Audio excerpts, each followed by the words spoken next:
Assalamualaikum warahmatullahi wabarakatuh. Kembali lagi tentunya di Spesialis Ternak, solusi para peternak.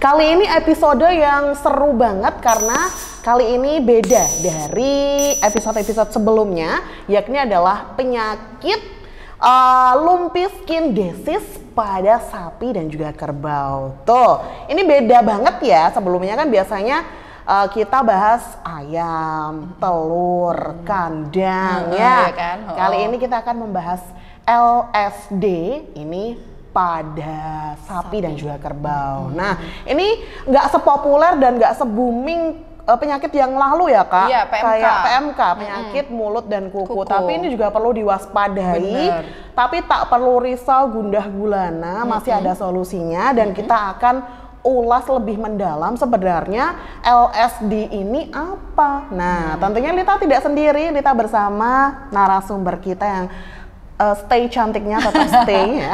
Amin, namanya ya. Namanya juga cantik juga ya. Kak Cantik gimana kabarnya? Oke, alhamdulillah harus sehat. Harus sehat. Harus sehat. Ini gimana Kalita kabarnya? Sehat dong. Alhamdulillah. Stay begogok jaya. Aduh. Alhamdulillah ya Kalita. Alhamdulillah. Ya. Kayaknya hari ini ceria banget. Iya dong, ceria. Gak kena macet kan ya? Full senyum, enggak aman. Soalnya pada minggir. Ada Lita nih, minggir. Langsung nih Kak Cantik, langsung ke benang merah ya. LSD ini sangat bukan familiar lagi nih untuk Lita karena baru denger ini. Nih ya, jujur.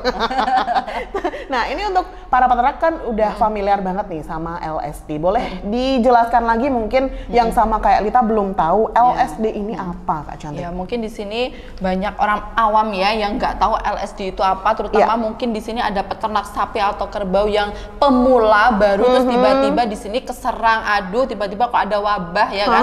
LSD itu apa? Soalnya emang akhir-akhir ini tuh LSD ini tuh gempar banget gitu ya, ini di sosmed gitu ya Kak ya, apalagi di berita-berita, portal-portal berita itu juga digencarkan banget gitu, yang terutama penyakit LSD. Padahal kemarin kita tuh baru bahas PMK kan ya. Betul. Nah, PMK itu belum mereda, ya termasuk sudah mereda sih, tapi tetap masih ada gitu. Tiba-tiba masuk LSD. Nah, kan juga di sini peternak sapi, apalagi dengan kapasitas yang besar, ini pasti juga bingung ya nggak sih? Tapi di sini nggak usah bingung. Di sini kita akan bahas. Nah, terutama LSD itu apa sih, atau lumpy skin disease itu penyakit yang gimana sih, kan gitu nggak sih? Sesuai dengan namanya Kak Lita, lumpy skin disease. Skin berarti di sini tuh menyerang kulit atau gejalanya dapat dilihat dari kulit. Nah, lumpy skin disease karena dia disebabkan oleh virus, maka dia termasuk ke dalam penyakit kulit infeksius Kak Lita. Dia tuh disebabkan oleh virus. Sama kayak PMK kemarin. PMK juga disebabkan oleh virus dan penyebarannya tuh cepet banget Kak Lita. Nah, di sini virusnya itu adalah virus Capripox virus atau ke dalam jenis famili Poxviridae. Dia tuh menyerang pada sapi. Nah, di ayam tuh juga ada, namanya tuh Fowlpox. Nah, pox berarti di sini tuh penyakit cacar Kak Lita. Nah, gitu. Dia tuh menyerang di kulit. Kita kalau cacaran kan kita di kulit ya. Iya, betul. Sama kalau di sapi tuh juga. Di sapi di sini tuh termasuk kalau kata lain istilahnya tuh penyakit cacar gitu. Dia disebabkan oleh virus. Virusnya dinamakan Poxviridae. Kalau di ayam namanya Fowlpox. Gitu. Di ayam juga ada yang namanya penyakit cacar Kak Lita. Mungkin nanti kita bahas di next episode, boleh kali ya. Seru.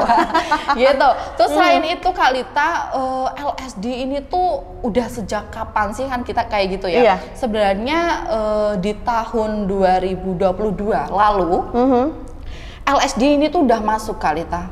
Pertama kali itu di Riau. Jadi itu termasuk penyakit baru ya, dan itu teridentifikasi di tahun 2022. Di tepatnya tuh di Kabupaten Indragili Hulu Riau gitu. Dan dulu itu terutama kok bisa masuk ke Indonesia di Riau. Nah, itu sebenarnya tuh penyakit ini tuh sudah ada lama di luar negeri, terutama di Afrika. Mulainya LSD ada itu di Afrika Kak Rita. Pertama kali di dunia ya, itu di Afrika. Itu tepatnya di tahun 2012. Oh, termasuk lama udah ya lama dia. sekali. Tapi baru masuk di Indonesia tuh di tahun 2022 diketahuinya di Riau. Gitu. Jadi udah di tahun 2012 itu udah di Afrika, di Timur Tengah, di Eropa, dan kembali menyebar lagi di tahun 2019, 2021 dan masuk ke Indonesia itu tahun di 2022. Terutama dulu di Riau dan ada sampai saat ini kembali ini menyebar di beberapa daerah di Indonesia. Gitu. Mungkin dari Afrika ke Riau-nya itu butuh naik pesawat dulu gitu ya Kak? Mungkin ya Pak ya. Jadi lama. Transit gitu kan. Masih ngurusin paspor gitu. Mungkin kok bisa kebobolan itu mungkin karena kalau kita gini ya Kak Lita, kalau ada masuk ini sapi, kerbau atau hewan masuk ini mungkin dari pelabuhan, dari bandara itu biasanya itu ada khusus petugas namanya itu petugas karantina hewan. Jadi memang harus dicek. Nah mungkin atau dari situ kebobolan atau bagaimana kan kita nggak tahu nih ya penyebarannya kan macam-macam gitu. Jadi mungkin dari situ akhirnya masuk ke Indonesia gitu. Kalau penularannya sendiri ya Cantik, apakah kan itu tadi cacar air kan dulu kalau cacar air katanya mbahnya aku jangan itu nanti ketularan temennya, jangan cedek-cedek sama temennya. Nah apakah sama halnya dengan ini? Sama. Jadi di sini tuh penularannya itu bisa secara langsung, secara tidak langsung atau juga secara melalui vektor nyamuk, lalat, karena dari satu gigitan ke gigitan lain itu juga bisa menyebabkan ya. Itu bukan kayak cacar ada menong-menong tuh bukan Kak. Nanti kita kasih gambar ya nanti ya. Beda. Gitu. Kalau lebih cacarnya tuh kayak lebih kering sih. Gitu. Soalnya memang ada ini apa yang cacar basah, cacar kering itu emang ada. Tapi kalau di sapi ini kayaknya itu lebih ke kering ya cacarnya tuh gitu. Kayak memang kayak ada nodul-nodul, pokoknya bekas-bekas gitulah. Nah, gini Kak Lita, kalau untuk penyebarannya, penularannya itu kalau secara langsung, secara langsung itu bisa. Karena virus ini tuh bisa diekskresikan atau dikeluarkan itu melalui darah, leleran hidung, leleran itu, ingus itu juga bisa nular. Gitu. Misal kita kemarin waktu COVID, kita ini aja apa ya bahasanya bersin atau batuk mengeluarkan ini percikan air ludah ini juga bisa menyebabkan penularan. Nah begitu juga di sapi. Nah karena dia itu disebabkan oleh virus. Jadi virus ini tuh bisa diekspresikan melalui leleran air hidung, mulut, lesi-lesi pada mata, lesi pada ini keropeng-keropengnya, ya enggak? Itu juga bisa menyebabkan penularan ke sapi yang sehat gitu. Selain itu susunya itu juga bisa nih Kak Lita, bisa menyebarkan virus atau sperma pada si sapi jantan itu juga bisa. Nah, jadi memang dalam seluruh bagian itu bisa menyebabkan ini penularan ke sapi yang sehat gitu. Terus selain itu secara tidak langsung ini juga bisa melalui peralatan ya, peralatan kandang yang terkena percikan-percikan airnya itu juga bisa menyebabkan ke satu ke yang lain. Terus misalnya jarum suntik ini dari Keswan Kesehatan Hewan mungkin dari suntik, makanya kita harus mengganti ya. Soalnya takutnya ini nanti menyebarkan virus atau mikroorganisme lainnya kayak gitu Kak Lita. Terus selain itu Kak Lita, di penularannya ini juga bisa disebabkan oleh penularan mekanis melalui vektor nyamuk, lalat, caplak, karena dari gigitan satu ke gigitan lain ini juga bisa menyebabkan penularan. Maka dari itu kita juga harus membersihkan, memberantas serangga-serangga yang ada di dalam kandang. Ini bisa dilihat nih gambar-gambar, terutama nyamuk Aedes. Nah, ini bisa dilihat ya, ini ada beberapa jenis nyamuk ini, terus ada beberapa jenis lalat seperti ini bisa dilihat ya. Ini ada lalat-lalat, dan juga ada beberapa caplak.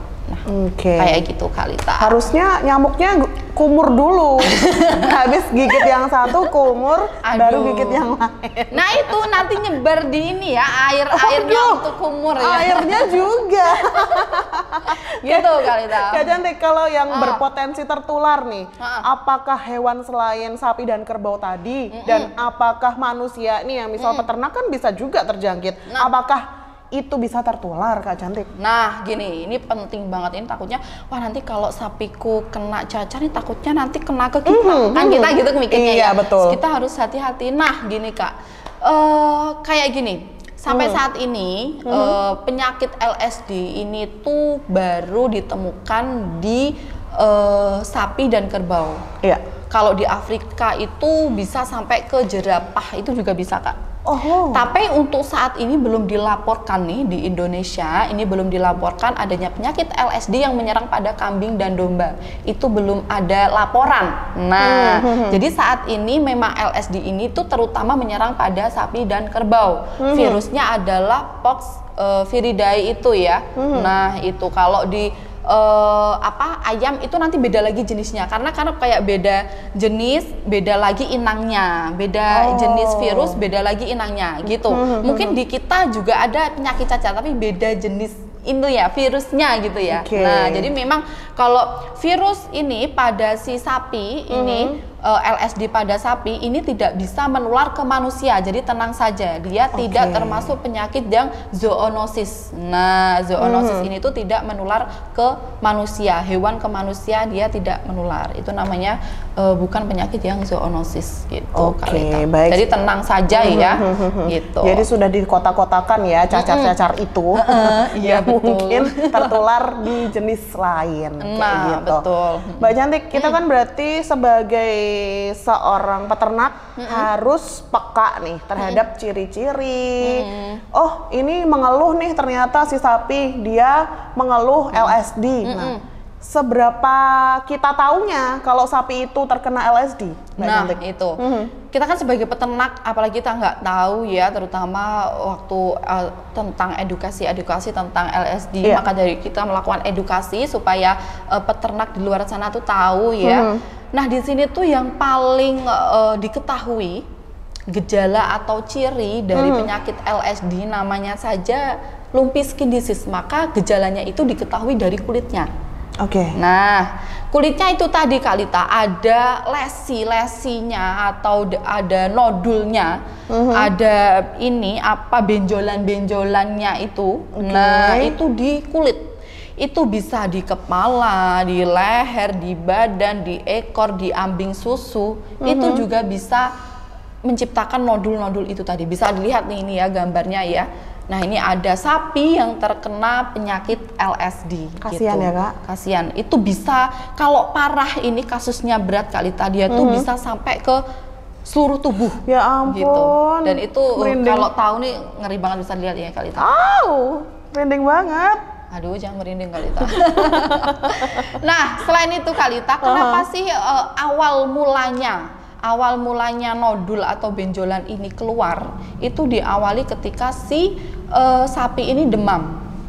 Kalau kita terinfeksi sesuatu kita akan mengeluarkan ini ya perilaku demam karena di dalam tubuh kita antibodi kita tuh melawan virus. Jadi kita akhirnya demam panas. Jadi kalau kita panas itu pasti ini sakit apa gitu kan. Karena panas itu merupakan salah satu indikasi bahwa bisa menjadi faktor ini sakit apa sih gitu. Jadi panas itu bukan sakit ya, tapi dia tuh salah satu bentuk ini ya perlawanan gitu.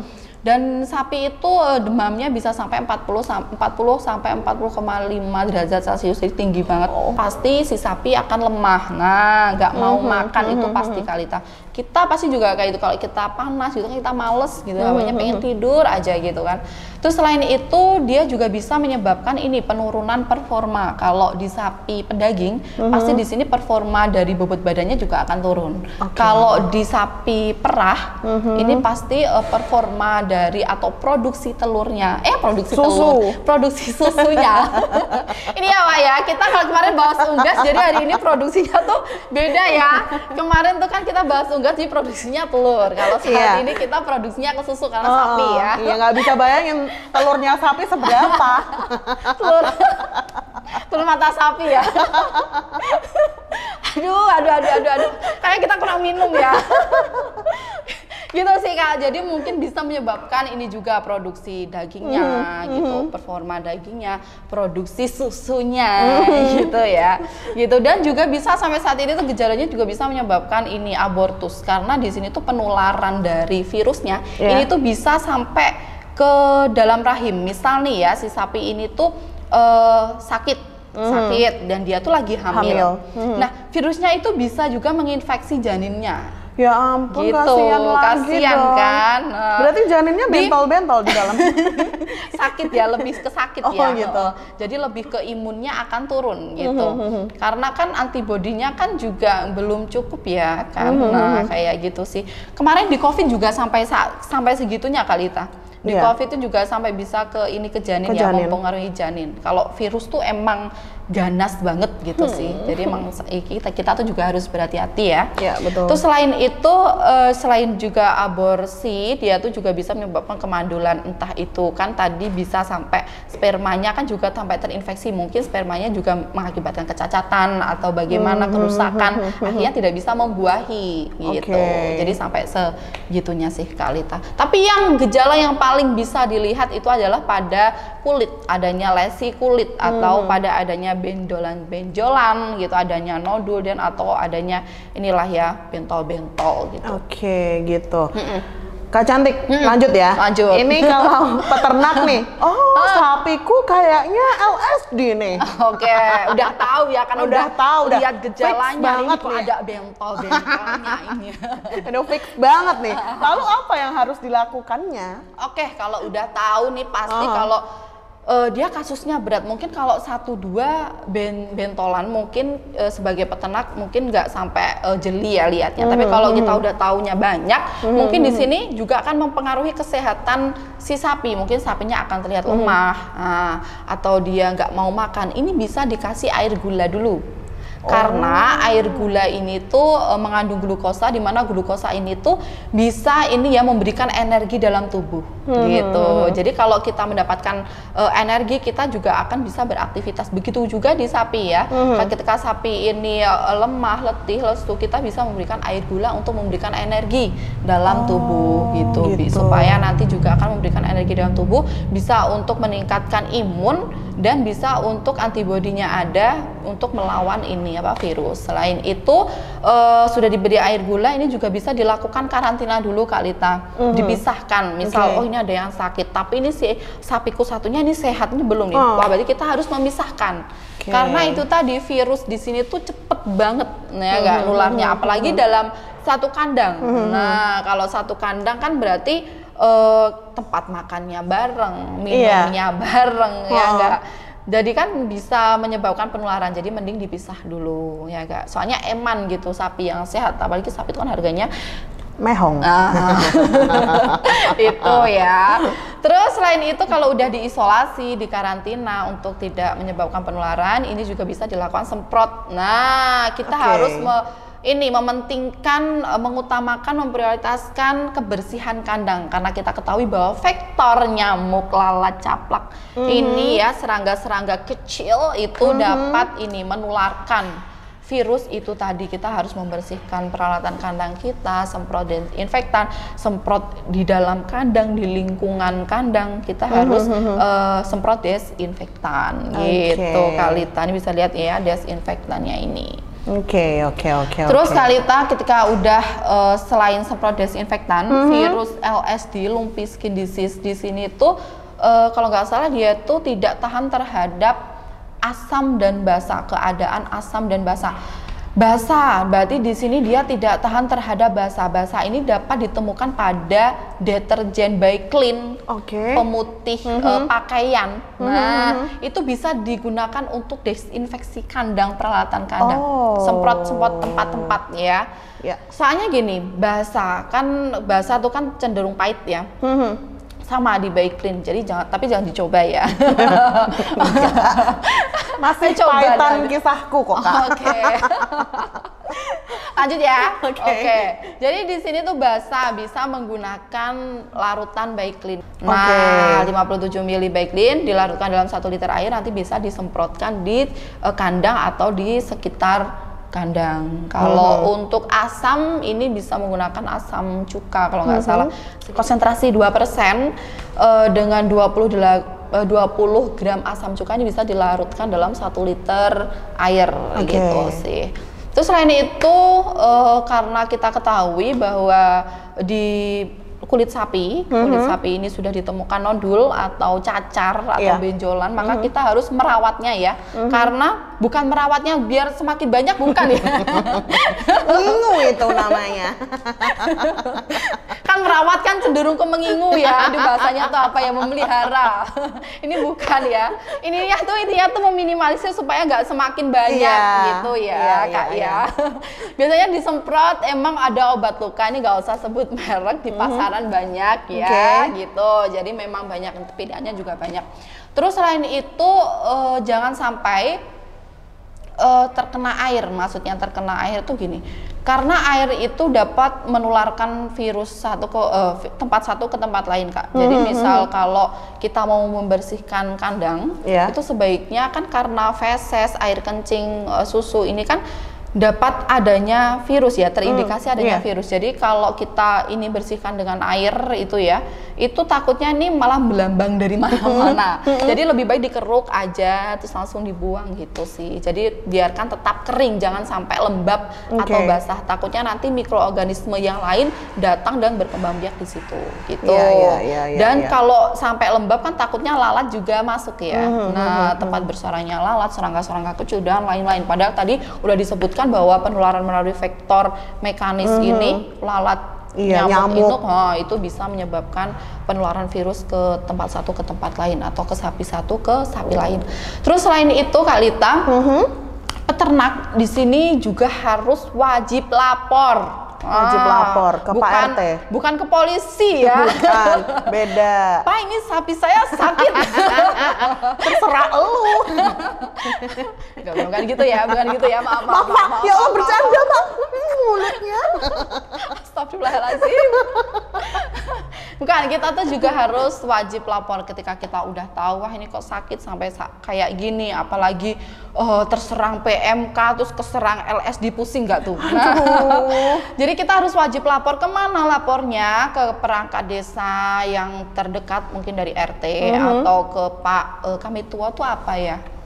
Itulah ya, cukup ya itu. Lebih banyak itu ke perangkat desa, atau ini kalau di tempat atau di dusun di desa itu ada mantri atau keswan, petugas kesehatan hewan atau mantri, itu bisa dilaporkan ke tempat tersebut. Nah, supaya apa? Supaya mendapatkan edukasi dan penanganan khusus berupa standar operasional prosedur yang tepat. Biasanya kalau kita lapor ke dinas terdekat atau keswan atau mantri, tahu mantri ya Pak ya? Tahu. Dari mantri kita akan diberikan edukasi, misal kita pasti akan diberikan pengarahan dan pastinya si sapi akan mendapatkan penanganan secara cepat. Biasanya ini keswan atau mantri dia akan memberikan terapi suportif berupa pemberian obat anti radang, antibiotik, terus anti sakit, apa itu namanya, pokoknya itu anti radang, antibiotik, anti nyeri, terus kalau nggak gitu diberikan multivitamin gitu supaya nanti ini ya badannya tetap sehat dan untuk meminimalisir infeksi sekunder ini masuk gitu sih Kak Lita. Terus selain itu kalau kita udah wajib lapor, pasti sudah ada penanganan edukasi dari petugas kesehatan karena virus ini tuh kan virus yang baru ya, takutnya kalau tidak segera ditangani oleh petugas yang tepat, nah itu takutnya kan kemana-mana gitu. Kalau kita diam aja kan tidak segera diberikan penanganan gitu.